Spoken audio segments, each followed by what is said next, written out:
Um, Tree sounds.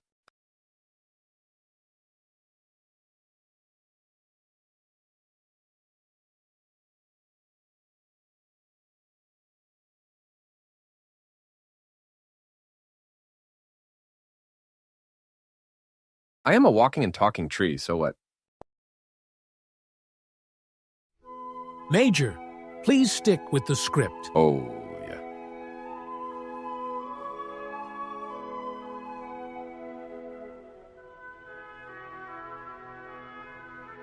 Coughing noises.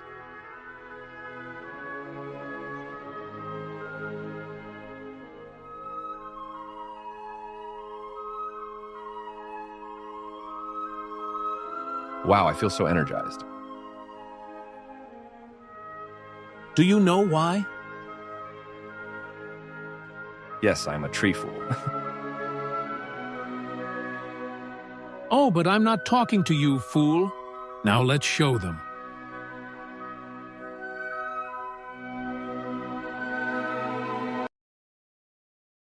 C4 atoms labeled with CHO or N in photosynthesis are used to energize the plant system from 6CO2 and 6H2O, get broken down with the help of sunlight from chloroplast, get broken to C6H12O6 and 6O2, giving the plant raw glucose. Now to use this, we must break it down into APT. Now to break it down to APT, we must do cellular respiration found in the mitochondria. Now it is the exact reverse of photosynthesis, as C6H12O6 plus 6O2, 6CO2 plus H2O plus ATP. This is shown by the atoms being bonded together and is said that, to get the energy, we must break the bonds and rearrange them to the new product, like said as glucose, product of photosynthesis, that is then further broken down, rearranged for them be usable as formed as ATP, product of cellular respiration. Part 2 is set in SAR, where you see a mango. Sorry, you see mango. Mango here is about to walk up and eat this mushroom, and we can observe what happens. Yes, Mango, it is me.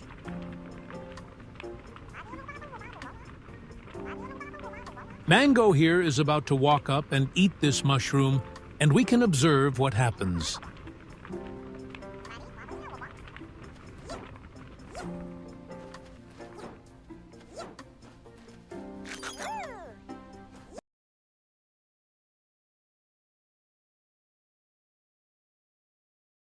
We saw, with that beautiful diagram, the mushroom entered Mango's mouth, and his teeth broke it down.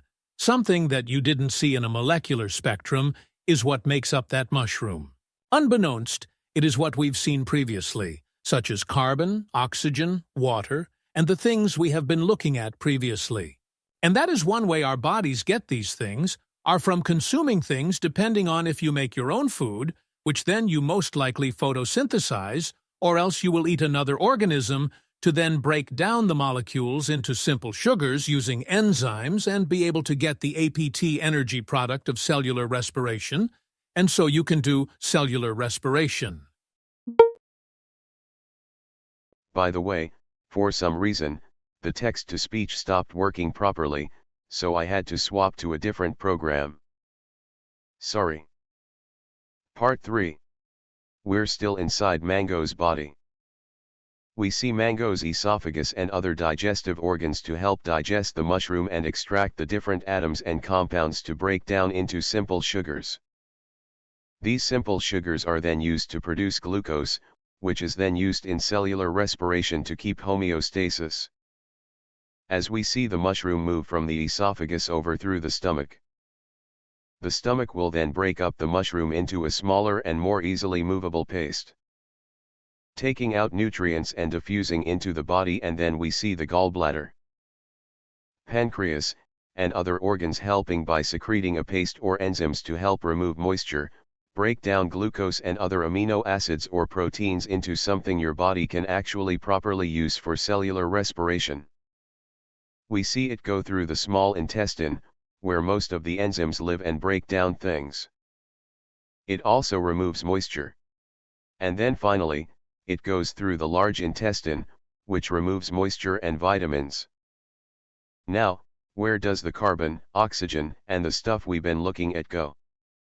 Well, after many things are broken down, the body will diffuse them into the bloodstream/circulatory system, which will then move over to cells.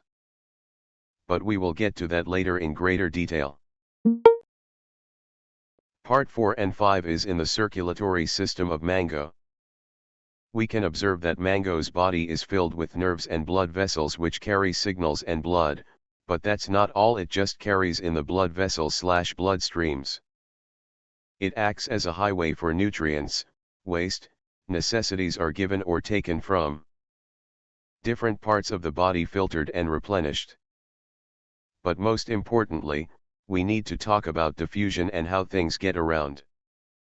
We have already made a brief discussion on how things get around the body. And I have used the word diffusion or diffused multiple times, but some may not know what that means.